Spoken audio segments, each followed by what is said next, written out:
her here. Secretary Granholm flew in over 800 miles. We were counting this up just this morning to be here with all of you to take your questions, because we know how important this is to us and to the president. And so therefore she'll have some brief remarks and then she'll take your questions. Okay, all yours. Great, thank you, Karine. Hi, everybody. So as we all know, the summer driving season is underway, and Americans are paying more at the pump every time they fill up their gas tank. This is a global problem.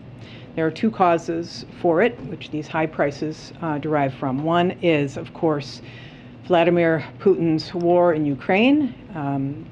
Russia was a very high exporter of oil. Because of the invasion of Ukraine, countries like the United States and Canada rightfully have said, we are not going to take any Russian oil. Therefore, about 1 million barrels per day have been taken off the market as a result of that. And secondly, the supply and refining capacity constraints that have been created by COVID-19 in the United States, but also around the world. Since Putin's buildup of troops began, our citizens are paying an additional $2 per gallon. And of course, other countries are dealing with this as well. If you went to the UK today for a gallon equivalent, you would be paying $7.71. If you went to France, you'd be paying $8.49. If you went to Canada, you'd be paying over $6 per gallon. If you went to Singapore, you'd be paying over $9 per gallon. This is happening around the world. And President Biden, like all other leaders around the world, are grappling with this for their citizens. And the president is doing everything he can to reduce prices for American families. So as you heard today, the president is calling upon Congress to suspend the national gas tax for the next 90 days. Suspending the gas tax, is going to provide families immediate relief from this Putin price hike. Of course, suspending the federal gas tax on its own will not solve the problem. It's why the president is also doing several other things. One, he's calling upon states as well to consider doing gas tax holidays on the state side. He's urging oil companies to use their profits to increase output. He's calling upon the industry to pass along the decrease in oil prices, which we have seen at the barrel level over the past week, for example, at the pump. And he is demanding that the industry come to the table with some solutions on refinery, which is what is going to happen tomorrow when I'll be meeting with the biggest refiners. Collectively, we know that these steps will save American families their hard-earned dollars every time they fill up their gas tank. Of course, this sits in a context because the president has said that he is willing to use the full span of his authorities to help lower prices. Just to remind you, of course, he's used the biggest tool at his disposal, which is our Strategic Petroleum Reserve, releasing 1 million barrels per day to try to stabilize supply, even as demand increases too, especially with this summer driving season. He has also rallied other countries to release from their reserves as well. Collectively, about 240 million barrels are being released from reserves around the world. And he's increased the share of biofuels in gasoline that can help lower prices at thousands of gas stations. And of course, at the same time, we are working to save money for people, have people save money by cutting other essential costs. For example, help with heating bills, weatherization, other ways that citizens are trying to grapple with these high fuel prices, energy efficiency, rental assistance, for example. The fact is that no president alone can control the price of gasoline, and we need more players at the table. So the president's asking Congress to act, he's asking states to act, he's asking the oil and gas industry to do their part as well. And I will say that many domestic producers have been heeding the president's call to increase domestic supply in terms of at the wellhead. We, some I know have made the claim that this administration is in the way of domestic production, but the numbers here are inarguable. We are now at close to record levels of oil production here in the U.S., averaging now 12 million barrels a day. Under this president, the country is producing more oil on average than it did during the Bush, Obama, or Trump administrations. But still, we need more creativity and collaboration to get us through this unprecedented situation. And so tomorrow, as I mentioned, I'll be speaking with executives from the major domestic refiners to discuss actions that government and industry can take to increase capacity and to safely operate their existing refineries and to overcome the hurdles that are in the way to meeting America's demand and to increase supply. With so many businesses enjoying high profits, our message is simple, that this is the time to reinvest those profits that will enable them to better meet the needs of our citizens. And instead of using it for shareholders or stock buybacks, we are not against profit. We are encouraging these oil and gas companies to invest, to help their fellow citizens, to help their own workers. We need them to come to the table. And the real truth is that as long as our nation remains overly reliant on oil and fossil fuels, we'll feel these price shocks again. This is not going to be the last time. The next time there's a war, the next time there's a pandemic or another hurricane, these extreme weather events we are experiencing, they will impact the access that we have to fossil fuels. The only way out of these boom and bust cycles is to break that sole reliance, and that means diversifying our fuel sources by deploying clean energy. And that's why we're laying a foundation for this clean energy economy with the president's bipartisan infrastructure law. That's why the president has invoked the Defense Production Act to increase domestic manufacturing of these key clean energy technologies. It's why we need federal clean energy tax credits to get the private sector jumping headfirst into these new markets, which will all make us secure, both from a national security perspective and an energy security perspective, so that we are not under the thumb of petro dictators like Putin. So we are looking at some significant challenges in the way of ensuring that American people have access to affordable, clean energy, but we're going to use every lever that we have across the federal government to overcome these challenges. So thanks for that, and I'm happy to answer any questions. You said that this will bring immediate relief if it gets passed to drivers, but if there's no guarantee from companies that they will pass on these benefits to those drivers, isn't there a chance that this passes and consumers, drivers see no benefit whatsoever? Well, it's one of the reasons why I'm meeting with the refiners tomorrow, the oil companies tomorrow, to ensure that they would pass this on. Second, we have some evidence of this, because very recently and even ongoing, there are states that have actually cut their gas tax. And Penn Wharton did a study about whether that was actually passed through, and they found that the majority of it, in fact, was. So I get the nervousness about that, the mistrust about some of that, but our recent history suggests, and this just came out, this study on June 15th, that there will be a passing through, and we want to make sure that that happens. And did you and President Biden consult with Democratic leaders on Capitol Hill about them actually being willing to pass something like this before the president's speech today? Well, as you know, we're in touch with Congress all the time, and I know that there are a number of proposals in Congress that have already been proposed. I think Senator Kelly and Congressman O'Halloran. I think there were supportive statements from a number of members of Congress today. So that is ongoing. That conversation is ongoing. I know that Speaker Pelosi just put out a statement and said that she's going to bring it to the caucus. Yeah, thank you.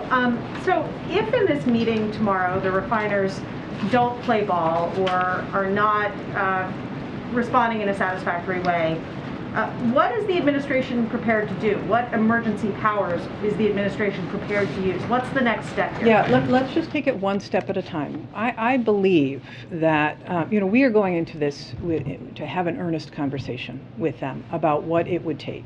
We know that there have been 6 refineries closed since 2020. I think 5 of them in 2020, 1 in 2021. And we want to ask, is there capacity to bring something back online, to expand? So let's see how that conversation goes. I don't want to assume anything. We know that they are feeling the pressure, not just from the administration, but from people out there about the price at the pump. And it's important that they listen to their own employees as well as the communities that they serve. Is this the kind of thing where the DPA could be used? It's a tool. It's certainly a tool. Not to, let me just be clear about this. The I want to hear from them. Is there a chink in the supply chain that is preventing some refinery from coming back online? Is there something that's difficult to acquire? Those are the kinds of questions we'll be asking. In the back. Yeah. Thank you. Thank you, Secretary Granholm. The President has said of the war in Ukraine and the subsequent price hikes that have resulted that, quote, we will be stronger and the world will be stronger and less reliant on fossil fuels when all this is over. So I'm wondering, does he fear that by pausing the gas tax, that by giving a sort of gas-addicted economy another hit, that he might be slowing that transition away from fossil fuels? I think what he's most concerned about is what real people are experiencing right now in their pocketbooks. This, especially for low-income people who have no choice, that they have to get to work. This is really what the President is fixated on. How do we provide relief to real people? We want to, and we must move to a clean energy future. And we can accelerate production right now. I mean, let's be very clear that fossil fuels will remain in the mix of the energy system of the globe for years to come. This is why we call this a transition. I mean, the President's goal is to get to net zero by 2050, and that suggests that there will, of course, still be a need for fossil fuels. So but we also know that everything we're experiencing in terms of these extreme weather events, we spent $150 billion as a nation last year cleaning up after these extreme weather events that are all fueled by climate change. So we have to do both. And then I guess if you're putting yourselves in the shoes of some of these refiners or some of these oil producers, what guarantee can the administration give them as you're asking them to increase production, that more regulation as you pursue that transition isn't coming down the pipe for them?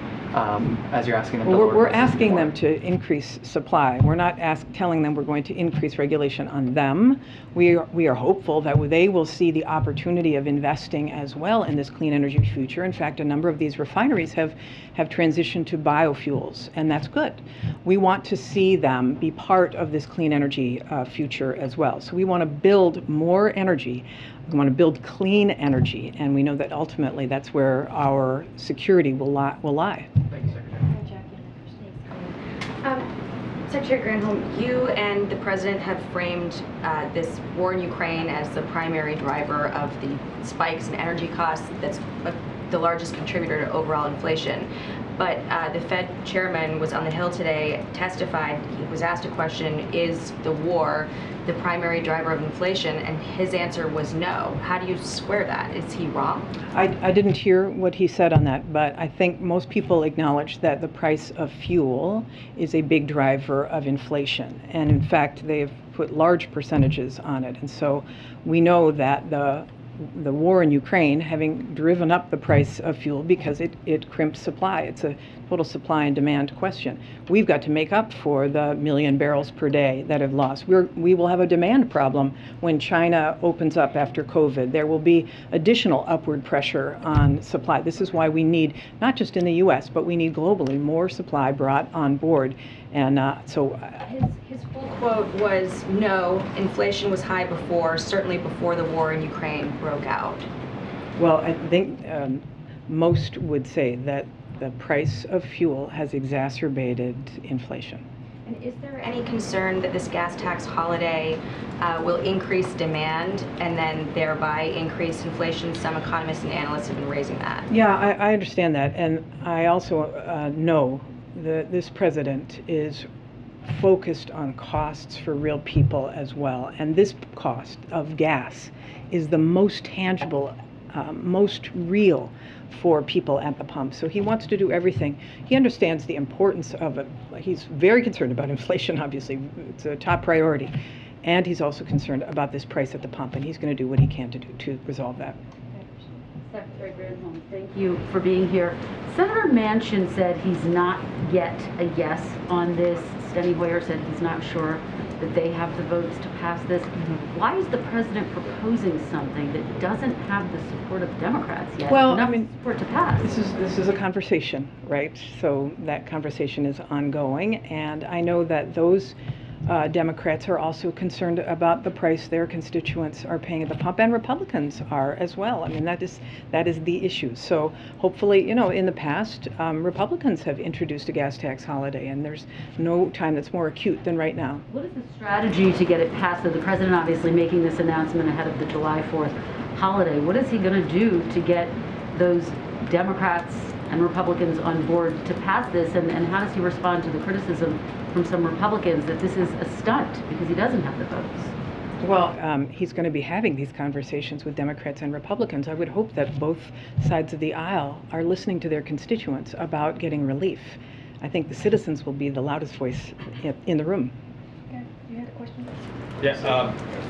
Two sort of decision-making questions. One, why 90 days? Is there a belief that after 90 days the market will stabilize? It's the summer driving season is how they were framing this, how the focus was on. And what would be the proposal to Congress to backfill the Highway Trust Fund? Yeah, I mean, And do you have an estimate for how much the 10 trust fund would billion, be hit? about 10 billion. And yeah, clearly we do not want to see the Highway Trust Fund hurt. So the president is asking for Congress to backfill. That could be, obviously, we've seen a $1.6 trillion reduction in the deficit. There are ways to be able to identify the funds to be able to do this. And he's asking that the trust fund be repaid. But is the administration putting forward any proposals? He's having those conversations with Congress. You still have a first? We had yeah. Yeah, sure, I do have a question. I do wonder if there is a particular point where the president decides to invoke these emergency powers he's talking about. Is it if gas reaches a certain level? Is it if you don't hear the right things from the administrators? I also wonder about the tone and the timbre of the conversations tomorrow. The president has been very splenetic, critical of them. I wonder what your conversation. Yeah, I mean, honestly, we are going in good faith, asking them this question about what can be done. What would it take? What do you need to open up additional refining capacity? Obviously, they're making huge amount of profits. It's not about funding, but perhaps there is something that they need, some additional help with identifying a supply chain issue. I just don't know. So we'll see. We'll have that. This is an honest, earnest conversation tomorrow, asking how can we be partners in providing relief for people at the pump. And are there any hard lines where emergency powers are invoked with gas prices? We have not drawn any lines in the sand at this moment. Okay, two more, Nancy, and then Nandita. Thank you so much, Secretary Granholm, for being here. Just following up on Kristen's question, what do you say to lawmakers who are already calling this federal gas tax holiday a gimmick and saying, best case scenario, it'll save drivers about $20 a month? Well, there's no doubt this is a modest, if it were just the federal gas tax, right, 18 cents is a modest, a modest amount. But if you combine it with, if the states, not all states would do it, but certain states might be willing to, some already have, you combine it with that. If the oil and gas industry is willing to reduce prices to the extent that historically they have when the price per barrel has come down. So for example, right now the price per barrel has dropped about $10 since last week. So it's about 110 roughly dollars per barrel. Normally, when you see that kind of a drop, $10 per barrel, the rule of thumb is that you see a 25-cent drop in the price at the pump. So we're going to be asking why that hasn't happened yet and when that will happen.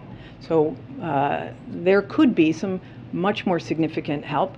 And I will say that the Energy Information Administration has projected that by the end of the third quarter, because the oil and gas industry has increased and is intending on continuing to increase supply, it's not refining, but supply at the wellhead, that we will see gas prices at about $4.37. They are projecting at the end of the third quarter. Now, all caveats aside, because who knows what could happen in the global economy if, the EU, China, et cetera, all of that is still very front of mind. So forecasts are always subject to all of those caveats.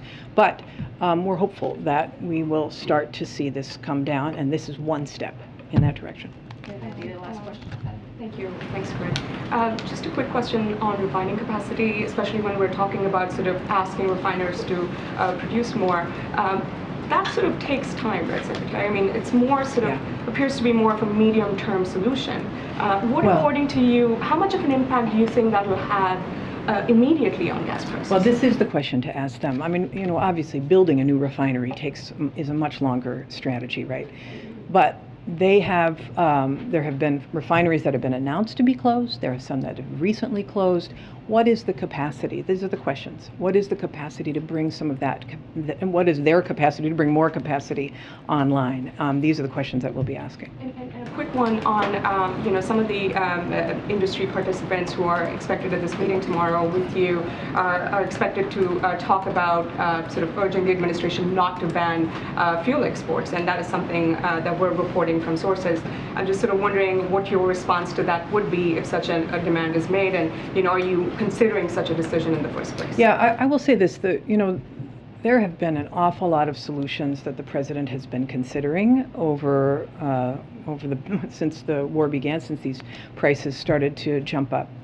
And I don't think anyone is taking anything off the table. He's not proposing that at this moment, but he's not willing to take tools off the table. But we do want to listen, for sure. And there may be consequences that have to be considered on doing something like that would have adverse impacts on everyday citizens, and we don't want that either. Okay, great. Thank you. Appreciate it. Thanks, everybody.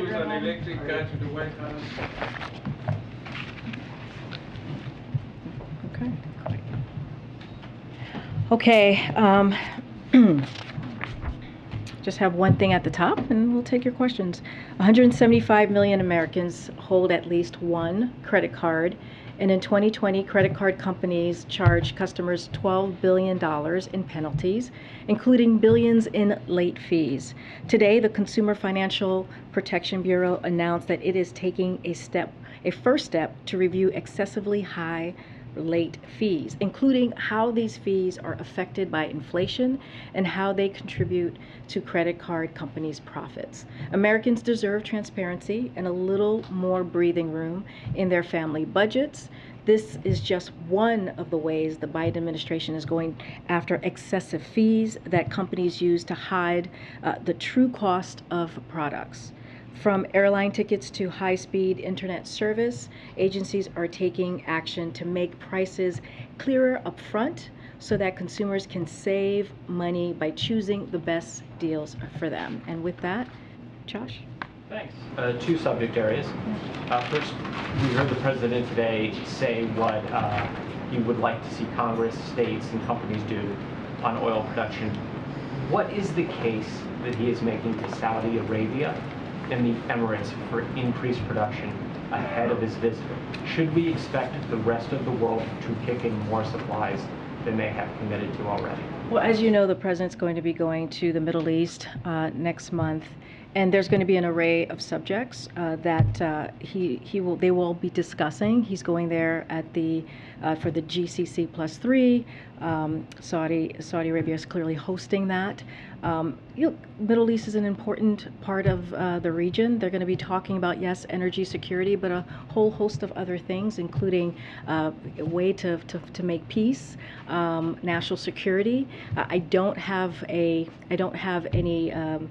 We don't have a specific list of details of what is going to be discussed next month. And as you know, Saudi Arabia is the chair of OPEC+, and we welcome the steps that they they have taken as it relates to oil production. But again, they are the chair of that. Again, energy security will be part of the conversation, but not the only thing. And we'll see what happens next month. And then secondly, on the president's upcoming travel, does he plan to meet with Turkish President Erdogan with regard to Finland and Sweden being in NATO? We don't have anything to preview for you as far as any bilats that may occur at NATO or G7 as a whole. He's leaving on the 25th, returning on the 30th to Europe. When we do, we always share those bilats with all of you. As it relates to Ukraine and NATO, they were having, I'm sorry, not Ukraine, Finland, they were having a trilateral conversation with on their NATO application, and so we leave it to them to speak to where that progress has been. Okay. Thanks. A couple more questions on gas. One is a housekeeping. Can you say which companies are attending the meeting tomorrow? Is it all 7 that were on the initial letter? Oh my goodness! I should have called on you. She was right here to answer that question. It is. I do not have a. I know. I'm trying to get to everybody. Trying to give everybody love here. It's not easy. So many of you to cover. But I would suspect it's the, as you stated, the folks who received the letter. I don't have a list in front of me clearly, but I would suspect those are the 7 CEOs that will be joining tomorrow. And then I want to circle back on a question that you were asked yesterday when you said that this was the first step. But I mean, the president expressed this sentiment again today on really laying down the hammer on these big oil companies. And so why is he not in the room tomorrow to express this message himself? Well, the president talked about this, as you just stated earlier today. The Secretary of Energy, Senator Granholm, was just standing before you, is going to have those conversations.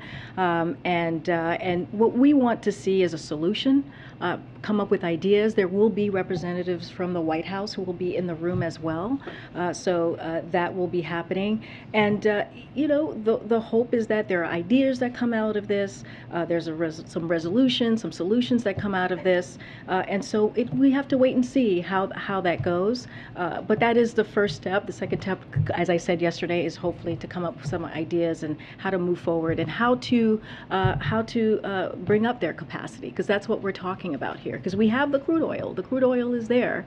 As the Secretary was just saying, we just need the oil refineries to refine that oil so that it could help bring down gas prices. And finally, what does it say about the prospect of the White House winning congressional support on this idea that just minutes after the president finished speaking on this, Nancy Pelosi sent out a very lukewarm statement about its prospects on Capitol Hill, saying we will see where the consensus goes. That is hardly a vote of approval. Look, we have immense respect for the Speaker. I think she also said that she was going to bring this to her caucus, which is also important to note. Look, this is just the beginning of the process. The President talked about this about an hour and a half ago, and we will continue to have conversations with Congress, congressional members, and their staff. Look, just to step back for a second and really talk about how this President sees this. He sees this as an opportunity, a straightforward, simple way to deal with the pain that the American people is dealing with, giving them some relief at the pump. That's what we're talking about. It's straightforward. It's simple. The president would like Congress to act.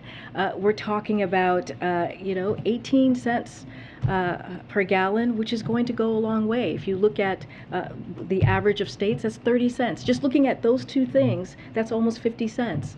That's going to go a long way for 3 months. That's it. That's 3 months. That's a if. But I know. Yeah, absolutely. But we're going to continue to work hard and to get the American public some relief. We're talking about 3 months, 90 days during one of the busiest driving times in our country for American people, American families. That's how this president sees this.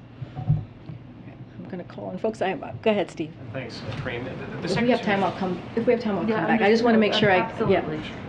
The Secretary laid out the questions that she wants to ask the oil executives tomorrow.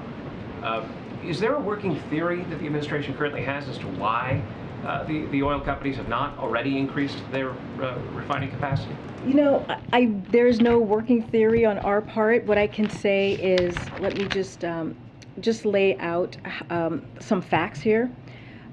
So, as of this morning, crude oil prices have dropped by nearly 15% from 2 weeks ago. About prices at the pump have barely budged. The last time the price of crude oil was $110 a barrel, the price of gas was $4.60 a gallon. Today, it's about 35 cents higher. That difference is a result of companies' record high profit margins for refining oil. Refiners' margins have tripled since the beginning of the year. In just the first 3 months of the year, the biggest oil companies made $35 billion, four times what they made in the first quarter of last year.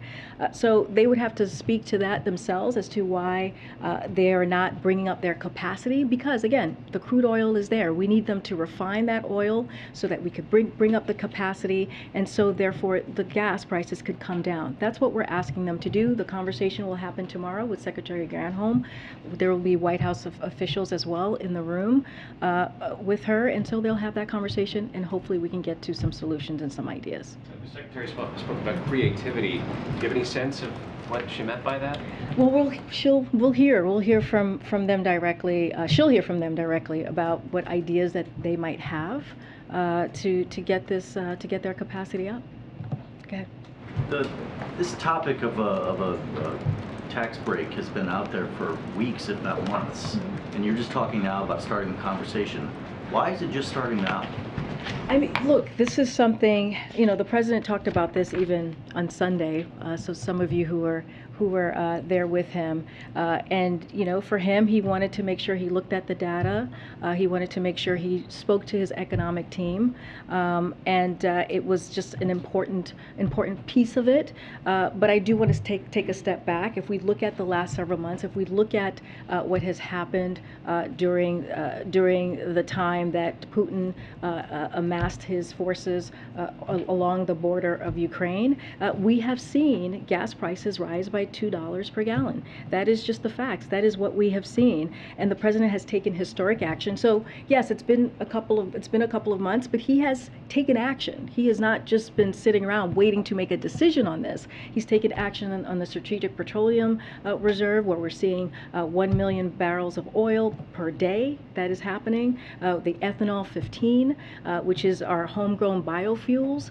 which he took action on that, and we're hoping to see, what we're going to see is a few thousand gas stations in Middle America across the country. Hopefully that has an impact on that as well, and the 240 million barrels of oil that he rallied his partners across the globe to do. So those are actions that he's taken, and so this is just another solution. I want to make sure that we're not looking at gas tax as the only solution. It is one of an array of actions that the president is doing. I totally understand that, but again, why is it just happening now? And secondly, what was the threshold for him where he said, I want to push for this now? Again, he spoke to this. He said he's going to look at the data. He's going to talk to his economic team. He did that. The thing about this is he took actions, as I mentioned, and with the gas tax, holiday gas tax, the way that he sees it is it's a direct, straightforward way to deal with something that the American public is really not feeling in relief right now at the pump. And we're also in the season. We're in the summer season as well, where a lot of people are traveling, and so these next 3 months are critical for many families, American families. So the timing is also makes sense as well when you think about where we are with families traveling the next 3 months during the summer time. Okay. A quick follow-up to that and then something else. What you keep referencing the data that the president wanted to look at. What specifically data did he look at? Well, I think he talks to his economic team, right? They present him with information that he needs with any other decision that he makes that deals with a decision like this. A decision that he has to make that's going to really have a direct effect. I mean, this happens with any decision that he makes. But look, here's the thing. The most important thing here is the way that this president sees this, on top of all of the actions that he's already taken, which I just listed out, he sees this as straightforward, he sees this as simple, he sees this as something that can have a direct effect on the pocketbooks of many Americans across the country. This is one of the ways that he feels that we can have an effect, a real effect. And this is something that the American public wants to see, right? This is something that they've been asking for, in ways that we can lower the cost at the pump. Is the administration still considering gas rebate cards for Americans also? And how much would be on those cards? And is the chip shortage complicating that decision? I don't have any more on that to share besides, the gas tax holiday. Look, the president is looking at many options. I just don't have any more on the gas card holiday. Thank you. I have two foreign policy questions. First, on Afghanistan, the White House released a statement saying that the president will assess options of helping the Afghani people after the earthquake, whether it's via USAID or federal government partners. Can you tell us what kind of help the United States will offer? And second, how can you make sure that this help will not fall into Taliban hands? No, all good questions. Let me just say the United States is deeply saddened to see the devastating earthquake that preliminary reports indicate took the lives of at least 1,000 people in Afghanistan. President Biden is monitoring developments has directed USAID and other federal government partners to assess U.S. response options to help those most affected. The United States is the single largest donor of humanitarian aid to Afghanistan, and our humanitarian partners are already delivering medical care and shelter supplies on the ground. We are committed to continuing our support for the needs of the Afghan people as we stand with them during and in the aftermath of this terrible tragedy. Again, I just wanted to give a little bit of what we have committed, more than $720 million since August 2021 directly to humanitarian partners. So this aid does not go to the Taliban. The aid goes directly to the Afghan people via humanitarian partners on the ground. And another question on Russia.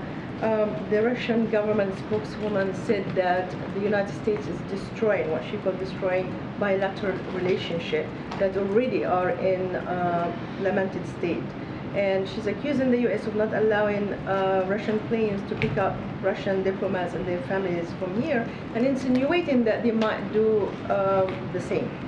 So how do you assess her response? Is it, you think that actually the Russians have thought of the United States relations now at stake? Do you think that diplomatic relationships are in jeopardy, or it's just the usual statement? You're talking about the bilateral relationship with the U.S. and Russia. I mean, we have to be very clear here what we're seeing currently. This is Russia invaded a sovereign country. They started this war. We've been talking about the gas tax. We've been talking about inflation, just in general, global inflation and the challenges. A lot of that, when you look at gas and you look at food, that's because of Russia's war. This is something that if President Putin wanted to stop this and wanted to end this war, he could. And to go. He attacked another country's democracy. So the president has been very clear. He is going to make sure that we defend democracies, that we defend freedoms, and he helped to rally the West and NATO to make sure that was a forceful response to what Russia is doing. And so, this is the question that that the spokesperson is asking, or the statement that she's making. It really goes back to them. What are they doing for their bilateral relationship? This is something that the President Putin has caused, not us. Try and go and call. Oh, go ahead, Jenny. Two quick ones. One on insulin.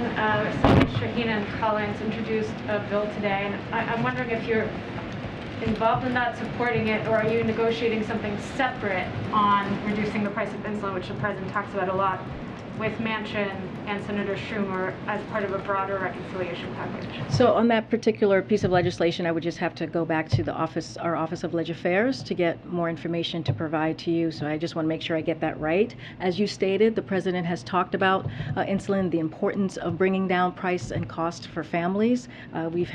He's had several events where he has talked about those that specifically. Right now, I would have to probably after this, I'll go and check with them and get specifics on that piece of legislation for you. More on your favorite topic, the China tariffs, which just seems to have become like a stale debate inside the White House because it's stale debate. Well, you know, I think there's two sides, and one argues that it helps inflation, and one argues that it doesn't.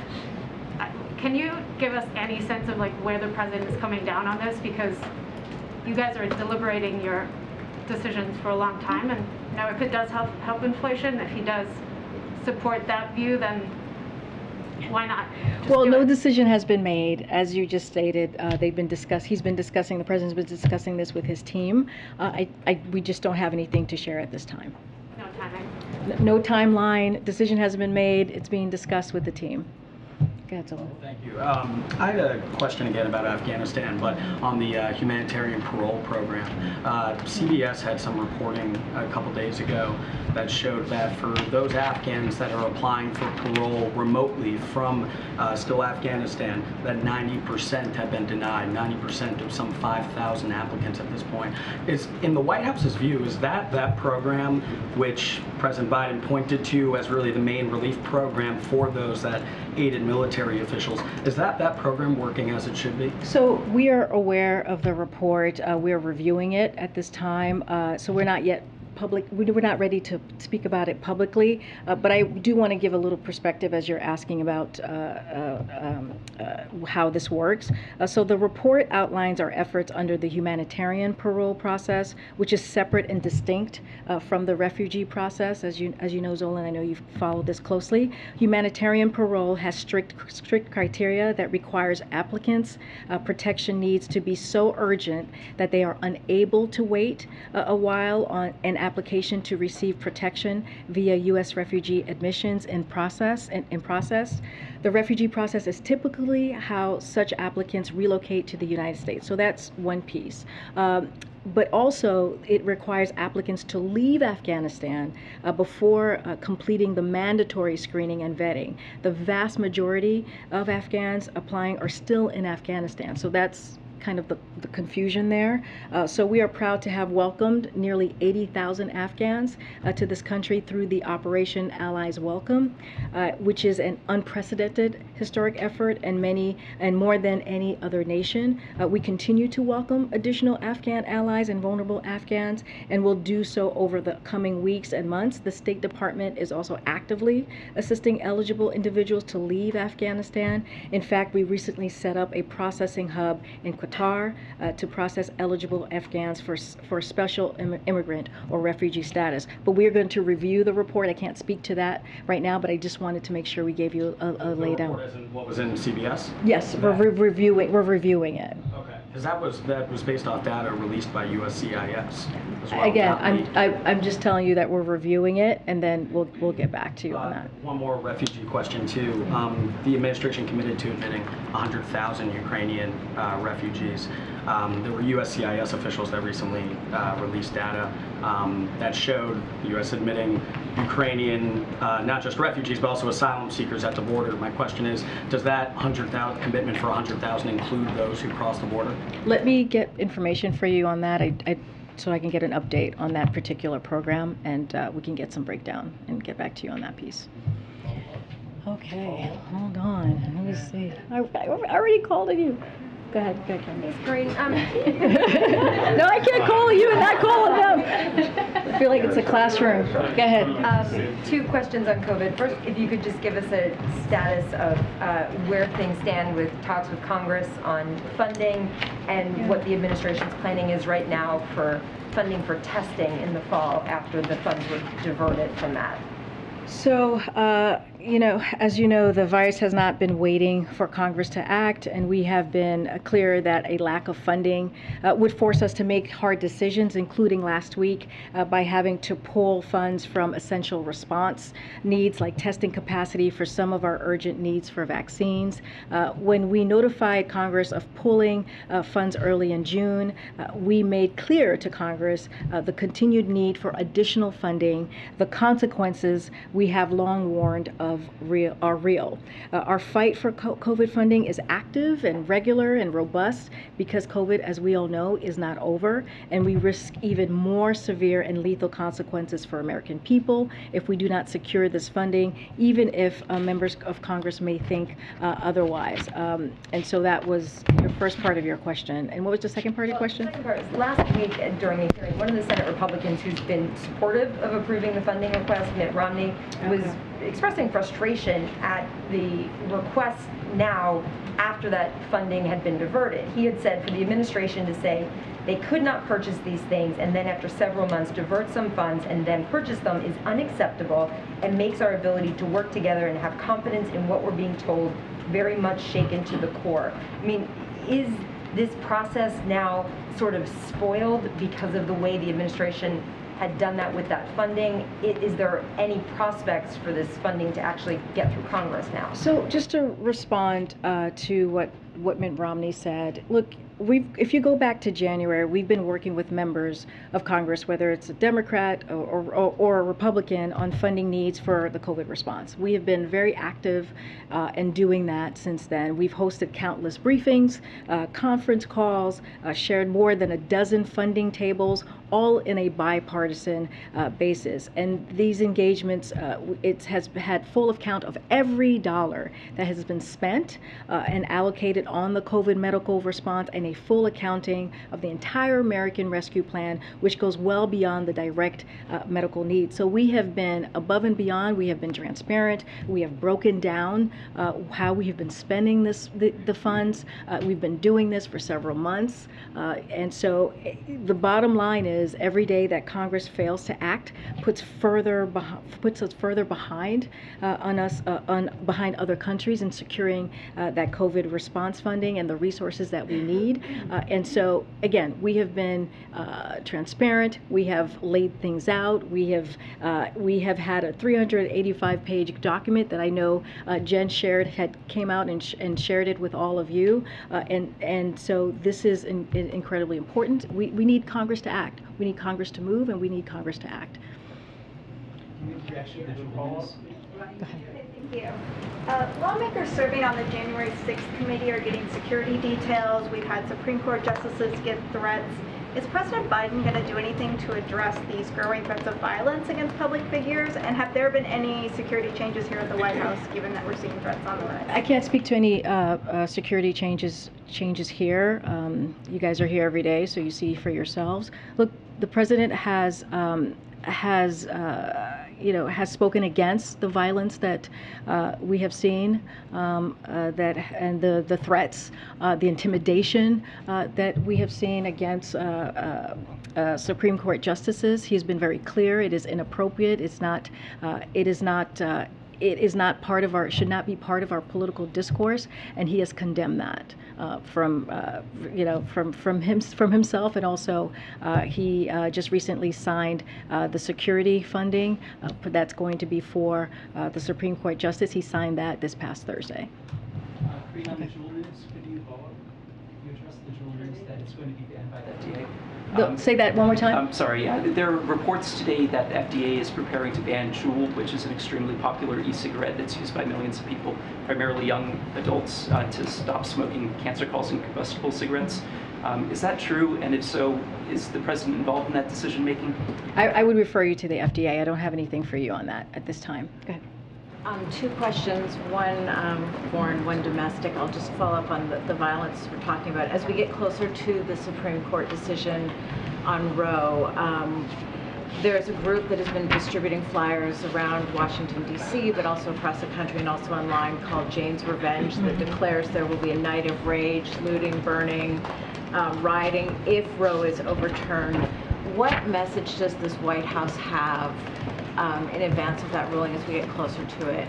So, again, violence and destruction of property have no place in our country under any circumstance, and the president denounces this action. Actions like this are completely unacceptable, regardless of our politics. So we have denounced that, and we will continue to denounce any violence or threats. And the foreign question, with respect to the president's trip to Israel, he is potentially scheduled to meet virtually with the Indian leader Modi. Does the White House have any comment on the Indian authorities demolishing the homes of people who have been protesting the derogatory comments made by Indian authorities against the Prophet Muhammad? They've been having their homes destroyed by bulldozers in recent weeks. Is there any chance that the president will be pressing the Indian leader to protect Muslim minorities in India? So I don't want to get ahead of what the president's schedule. We will have more in the upcoming days on exactly what the president's going to be doing on that trip. I don't want to speak to, clearly the president, we have said this, he's a straight shooter. He has no problem talking to leaders about humanitarian rights, about freedoms, about the importance of democracy. This is something that the president has done in the past. I can't speak to specifically what's going to be on the agenda and what their conversation is going to be. But generally just the fact that people's homes are being demolished No, now. I understand that. I'm just saying the president has no, he is a straight shooter and speaks very frankly, and when it comes to humanitarian rights, has no problem having those direct conversations, leader conversations. I'm going to go ahead, Niels. Yes, thank you. Has there been, as we're looking at the student loan piece, that there was a number of senators and House members over at the AFL-CIO this morning, led by Chuck Schumer, who were renewing their push for the president to cancel student debt. I know that there needs to be a decision on that by the end of August. What is the status of that decision, and what is the status of, specifically, of the legal review that we know has been underway in terms of what exactly the president's authorities may be? So we're still continuing. The president, the administration, to assess options of cancellation. We have not made a decision yet. As the president said just recently, I think on Sunday, he expects to make a decision on that soon. I do want to add, no one has been required to pay a single dime of student loans since the president took office, which is 41 million borrowers, provided 20 billion in targeted debt relief to 1.3 million borrowers. We just don't have a decision that's been made, and he actually spoke to this most recently. And more broadly, on questions where there are these sort of legal questions about what the executive authority is versus when you need to go to Congress on the gas tax, obviously I think there's a general assessment that to suspend a tax you need Congress involved. Yeah. But sort of how much is going on here behind the scenes to try and review options for when you need to go look to Congress for something versus something that can be done at the executive level to help bring down costs and deal with inflation and help people with their pocketbooks? I mean, look, when it comes to the gas tax holiday, the way that the president sees this, it's a simple, straightforward way to deal with an issue that's really hurting families at the gas pump. If you look at the next 3 months, where it is going to be a very busy 3 months of families going on vacation, driving, maybe across the country, whatever families do, it is important that we really have an action and have a reaction to what families are feeling. And so this is the way that the president, when he made the decision, he understood it's a simple, straightforward way. It is 18 cents at the federal level. It is average out 30 cents in states. If oil refineries and companies do their part, that's almost $1 per gallon. So this is real for many people. This is very real for everyday Americans, and incredibly important. So the way that the president sees this, he wants to make sure that we do something that the American people are going to feel directly. I think I'm being given the. I'll take one more. Okay. Go ahead, sir. Yeah, you just mentioned that dollar that people would feel that's real. It's 3 months though. Then what do you tell people who are all of a sudden going to be paying $1 more in 3 months? Why build in volatility like that when people are already very anxious about this economy? Well, as the Secretary said, we're going to take this step by step. We are, I think, like I said, the next 3 months, the next 90 days is when American families, people are going to be driving the most. And so this is we saw this as an important time to do this now or in this time frame. And so we're going to, the President feels that this is going to have a direct effect. We'll talk more about what the next steps are. The President is not afraid to use his executive authority. We have said that. He said all things are on the table to make sure that we lower cost for American families. So he's going to continue to look at other options. But again, this is not the only solution. This is not the only solution. This is one way to deal with high prices, gas prices in particular. We talked about the Strategic Petroleum Reserve. We talked about the ethanol 15. All of these things are important actions that the President has taken. But for now, with the gas tax holiday, we ask Congress to act. Okay, thanks everybody. Karine, is there any reason you don't want to call on me?